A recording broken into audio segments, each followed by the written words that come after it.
ಆಚಿ chilli powder ಸಖತ್ ಖಾರ ಬಣ್ಣ ಮತ್ತು ರುಚಿ ಆಚಿ ಚಿಲ್ಲಿ ಪೌಡರ್.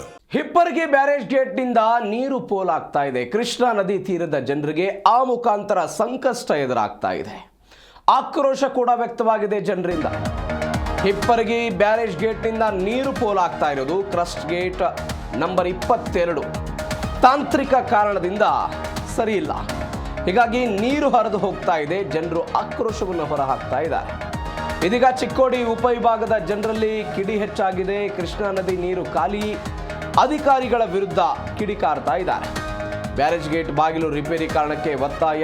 ಅಥಣಿ ತಾಲೂಕಿನ ಶೇಗುಣಸಿ ರೈತರಿಂದ ಬಂದ್ ಮಾಡ್ತೀವಿ ಎನ್ನುವಂಥ ಎಚ್ಚರಿಕೆಯನ್ನು ಕೊಟ್ಟಿದ್ದಾರೆ.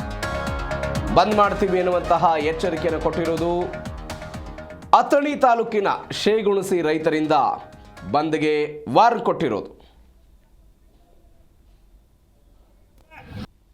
ನಾಳೆಗಂದ್ರೆ ನಮಗೆ ಸಜ್ಜ ಆತು ಪಾಡ ಆಗಲಿಲ್ಲಪ್ಪ ಅಂತಂದ್ರೆ ನಾವು ಹತ್ತನಿ ಏನು ತೆರೆದಾಳಿದ ಎಲ್ಲ ಏನು ಸುತ್ತಮುತ್ತ ಹಳ್ಳಿದಾವು ಇವ್ರನ್ನ ಬಂದು ಇಡ್ಬೇಕಾಗೈತಿ. ದೊಡ್ಡ ಪ್ರಮಾಣ ಸ್ಟ್ರೈಕ್ ಆಗೈತಿ.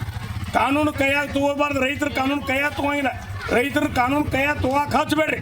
ದಯಮಾಡಿ ಅದನ್ನು ರಿಪೇರಿ ಮಾಡಿ. ನಮಗೇನು ಸ್ಟಾಕ್ ನೀರು ಹತ್ತಿದ್ದು ನಮ್ಮ ನೀರು ಉಳಿಬೇಕು. ಈಗಾಗಲೇ 6 ಫೂಟ್ ನೀರು ಇರೋದು ಹೊಳಿ ಏನು ಮಾಡ್ಕೊಂಡಿದ್ದಾರೆ ಅಧಿಕಾರಿಗಳು, ಮಂತ್ರಿಗಳು ಹೇಳಿದ್ದಾರೆ. ಮುಂದೆ ಅದಕ್ಕೆ ಸಂಬಂಧಪಟ್ಟಂತ 4-5 ಮಂದಿ ಶಾಸಕರು ಬರ್ತಾರೆ. ಏನು ಮಾಡೋಕ್ಕಿದ್ದಾರೆ ಎಲ್ಲರೂ ಶಾಸಕರೇ. 5 ಮಂದಿ ಶಾಸಕರು ಬರ್ತಾರೆ. ಇದಕ್ಕೆ ಸಂಬಂಧಪಟ್ಟವರು ತೆರದಾಳ ಶಾಸಕರು ಬರ್ತಾರೋ, ರಾಯಬಾಗ್ ಶಾಸಕರು ಬರ್ತಾರೋ, ಅಥಣಿ ಶಾಸಕರು ಬರ್ತಾರೋ, ಕಾಗವಾಡ ಶಾಸಕರು ಬರ್ತಾರೋ. ಇವ್ರು 4 ಮಂದಿ ಶಾಸಕರು ಏನು ಮಾಡಿದ್ದಾರೆ ಇವರು. ನಾಳೆಗಂದ್ರೆ ನಮಗೆ ಸಜ್ಜ ಆತು ಪಾಡ ಆಗಲಿಲ್ಲಪ್ಪ ಅಂತಂದ್ರೆ ನಾವು ಅಥಣಿ ಏನು ತೆರೆದಾಳಿದ ಎಲ್ಲ ಏನು ಸುತ್ತಮುತ್ತ ಹಳ್ಳಿದಾವು ಇವ್ರನ್ನ ಬಂದು ಇಡ್ಬೇಕಾಗೈತಿ. ದೊಡ್ಡ ಪ್ರಮಾಣ ಸ್ಟ್ರೈಕ್ ಆಗೈತಿ. ಕಾನೂನು ಕೈಯಾಗಿ ತಗೋಬಾರ್ದು. ರೈತರು ಕಾನೂನು ಕೈಯಾಗಿ ತಗೋಂಗಿಲ್ಲ. ರೈತರು ಕಾನೂನು ಕೈಯಾಗಿ ತಗೋಕೆ ಹಚ್ಚಬೇಡ್ರಿ. ದಯಮಾಡಿ ಅದನ್ನು ರಿಪೇರಿ ಮಾಡಿ. ನಮಗೇನು ಸ್ಟಾಕ್ ನೀರು ಹತ್ತಿದ್ದು ನಮ್ಮ ನೀರು ಉಳಿಬೇಕು. ಈಗಾಗಲೇ 6 ಫೂಟ್ ನೀರು ಇರೋದು ಹೊಳಿ ಏನು ಮಾಡ್ಕೊಂಡಿದ್ದಾರೆ ಅಧಿಕಾರಿಗಳು, ಮಂತ್ರಿಗಳು ಹೇಳಿದ್ದಾರೆ. ಮುಂದೆ ಅದಕ್ಕೆ ಸಂಬಂಧಪಟ್ಟಂತ 4-5 ಮಂದಿ ಶಾಸಕರು ಬರ್ತಾರೆ. ಏನು ಮಾಡೋಕ್ಕಿದ್ದಾರೆ ಎಲ್ಲರೂ ಶಾಸಕರೇ. 5 ಮಂದಿ ಶಾಸಕರು ಬರ್ತಾರೆ. ಇದಕ್ಕೆ ಸಂಬಂಧಪಟ್ಟವರು ತೆರದಾಳ ಶಾಸಕರು ಬರ್ತಾರೋ, ರಾಯಬಾಗ್ ಶಾಸಕರು ಬರ್ತಾರೋ, ಅಥಣಿ ಶಾಸಕರು ಬರ್ತಾರೋ, ಕಾಗವಾಡ ಶಾಸಕರು ಬರ್ತಾರೋ. ಇವ್ರು 4 ಮಂದಿ ಶಾಸಕರು ಏನು ಮಾಡಿದ್ದಾರೆ ಇವರು. ನಾಳೆಗಂದ್ರೆ ನಮಗೆ ಸಜ್ಜ ಆತು ಪಾಡ ಆಗಲಿಲ್ಲಪ್ಪ. ಈ ಬಗ್ಗೆ ಹೆಚ್ಚಿನ ಡೀಟೇಲ್ಸ್ ಕೊಡ್ತಾರೆ ನಮ್ಮ ಪ್ರತಿನಿಧಿ ಶಹಬಾಜ್. ಫೋನ್ ಸಂಪರ್ಕದಲ್ಲಿದ್ದಾರೆ. ಶಹಬಾಜ್, ಈ ಹಿಪ್ಪರಗಿ ಬ್ಯಾರೇಜ್ ಗೇಟ್ನ ಸಮಸ್ಯೆ ಜಾಸ್ತಿ ಆಗ್ತಾ ಇದೆ. 0.7 TMC ನೀರು ಹರಿದು ಹೋಗಿದೆ ಅನ್ನುವಂಥ ಮಾತುಗಳು ಕೂಡ ಕೇಳಿ ಬರ್ತಾ ಇದೆ. ಜನರು ಆಕ್ರೋಶವನ್ನು ಹೊರಹಾಕ್ತಿದ್ದಾರಂತೆ. ರಿಪೇರಿ ಕೆಲಸ ಆಗ್ತಿದೆಯಾ ಏನಲ್ಲಿ? ಹೌದು ಪ್ರವೀಣ್, ಇರುತ್ತಂದ್ರೆ 2 ದಿನಗಳಿಂದ ಏನು ಹಿಪ್ಪರಗಿ ಬ್ಯಾರೇಜ್ ನಿಂದ ನೀರು ಪೋಲಾಗ್ತಾ ಇದೆ.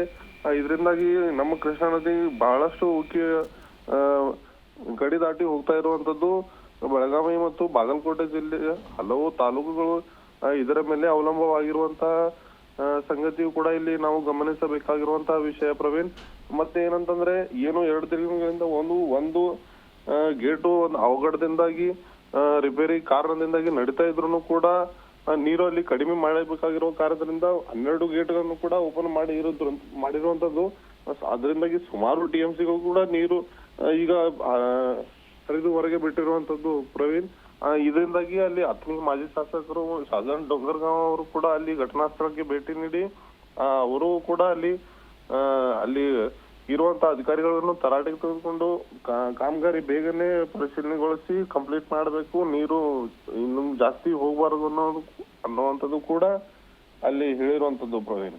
ಈ ಗೇಟ್ಗಳ ದುರಸ್ತಿ ಬಗ್ಗೆ, ಅದರ ನಿರ್ವಹಣೆ ಬಗ್ಗೆ ಅಧಿಕಾರಿಗಳಿಗೆ ಏನು ಮಾಹಿತಿ ಇರಲಿಲ್ವಾ? ಯಾಕಂದರೆ ಈ ಹಿಂದೆ ಈ ತುಂಗಭದ್ರಾ ಜಲಾಶಯದ ಕ್ರಸ್ಟ್ ಗೇಟ್ ಮುರಿದು ಬಿದ್ದಿತ್ತು. ಇದಾದ ನಂತರ ಅದ್ರ ಬಗ್ಗೆ ಏನು ಕ್ರಮ ವಹಿಸಿರ್ಲಿಲ್ವಾ ಇವರು?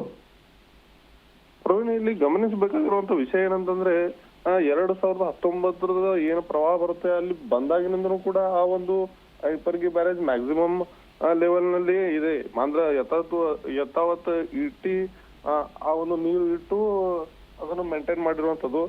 ಸುಮಾರು 5-6 ವರ್ಷದಿಂದನೂ ಕೂಡ ಆ ಒಂದು ಗೇಟು ಎಲ್ಲ ಕಾರ್ಯನಿರ್ವಹಿಸಿಲ್ಲ ಅಂತ ಹೇಳ್ಬೋದು.